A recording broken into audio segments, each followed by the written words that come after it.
Shalom, sahabat yang diberkati oleh Tuhan. Salam sehat selalu bagi kita semuanya. Marilah kita bersatu di dalam doa. Allah Bapa dalam Yesus Kristus, terima kasih Tuhan untuk penyertaan Tuhan, segala kebaikan Tuhan. Kami memuji, memuliakan Engkau ya Tuhan. Saat ini kami hendak merenungkan firman Tuhan. Curahkan Roh Kudus-Mu bagi kami Tuhan, memberi hikmat dan pengertian, menuntun kami dalam merenungkan firman Tuhan. Amin.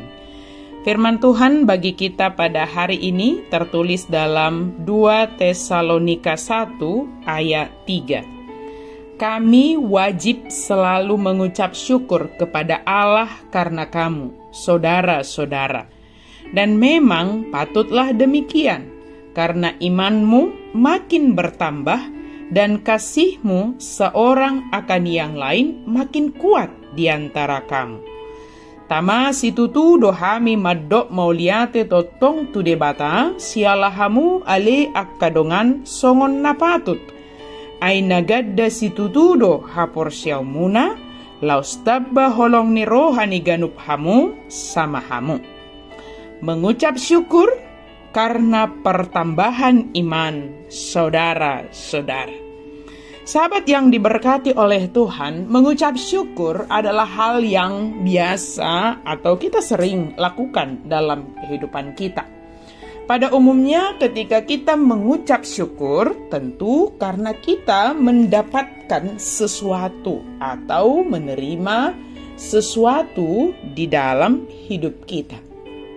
Kita mengucap syukur, atau ketika kita melewati keadaan yang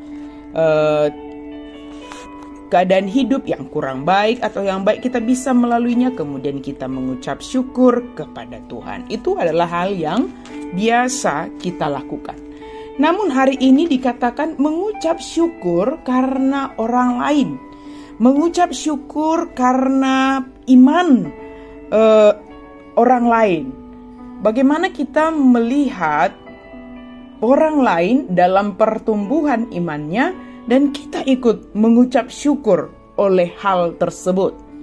Jemaat Tesalonika telah berdiri teguh ketika mereka dianiaya. Paulus memuji orang-orang Kristen yang baru ini karena kesetiaan dan perbuatan mereka yang penuh kasih, serta pengharapan mereka akan kedatangan Tuhan kembali. Ciri-ciri ini merupakan tanda dari orang-orang Kristen yang efektif.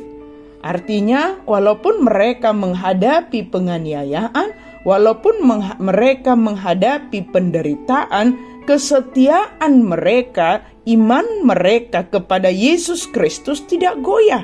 Dan itu terlihat dari perbuatan mereka satu sama lain. Dikatakan kasih mereka satu sama lain semakin kuat.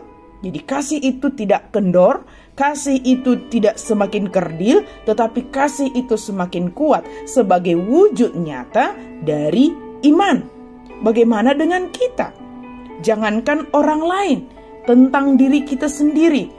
Apakah kita dalam menjalani hidup ini, pergumulan kita mungkin bertambah, berturut-turut datang dalam hidup kita. Sakit penyakit datang terus, mungkin silih berganti atau mungkin berturut-turut. Belum selesai yang satu, datang yang satu. Bagaimana iman kita dalam hal itu? Apakah iman kita semakin kuat, semakin kokoh, semakin dewasa, bergantung sepenuhnya kepada Tuhan? Dan apakah iman itu nyata dalam kasih kita yang semakin kuat? Atau kita mengatakan saya juga punya pergumulan, saya juga punya penderitaan, daripada memikirkan orang lain, daripada mengasihi orang lain, saya hanya memikirkan diri sendiri. Begitukah? Seharusnya sebagai orang yang percaya tidaklah demikian. Sebab dengan iman yang semakin bertambah dan kasih yang semakin kuat, melalui hal itulah Tuhan menolong kita dalam menghadapi penganiayaan, penderitaan, pergumulan, permasalahan. Terkadang ketika kita hanya bercokol atau berfokus hanya kepada masalah kita tanpa menghiraukan orang lain, Sering sekali kita menjadi semakin ditekan oleh masalah itu. Tetapi ketika iman itu kita tunjukkan melalui kasih kepada orang-orang di sekitar kita, justru hal itu ketika kita menolong, mengasihi orang lain, kasih kita semakin kuat. Hal itulah dipakai Tuhan untuk menolong kita menghadapi penganiayaan, menghadapi pergumulan, masalah, sakit, penyakit apapun yang terjadi dalam hidup kita. Sahabat yang diberkati Tuhan, marilah bersyukur kepada Tuhan. Baik dengan diri sendiri yang dimampukan Tuhan untuk menghadapi penganiayaan, karena iman kita semakin kuat, kita semakin saling mengasihi satu sama lain. Bersyukur jugalah karena pertumbuhan iman orang lain, karena iman dan kasih orang-orang di sekitar kita juga semakin kuat. Bersyukur kepada Tuhan, sebab dengan bersyukur iman kita semakin dikuatkan dan semakin nyata melalui kasih yang kita kerjakan. Amin. Mari kita berdoa. Terima kasih Tuhan untuk firman-Mu. Kami bersyukur Tuhan, Engkau menyatakan, memberitakan kepada kami supaya kami selalu mengucap syukur kepada Tuhan, dan biarlah iman kami makin bertambah setiap hari dan kami wujudkan melalui kasih kami kepada sesama kami yang semakin kuat. Dalam nama Yesus kami berdoa dan bersyukur. Amin.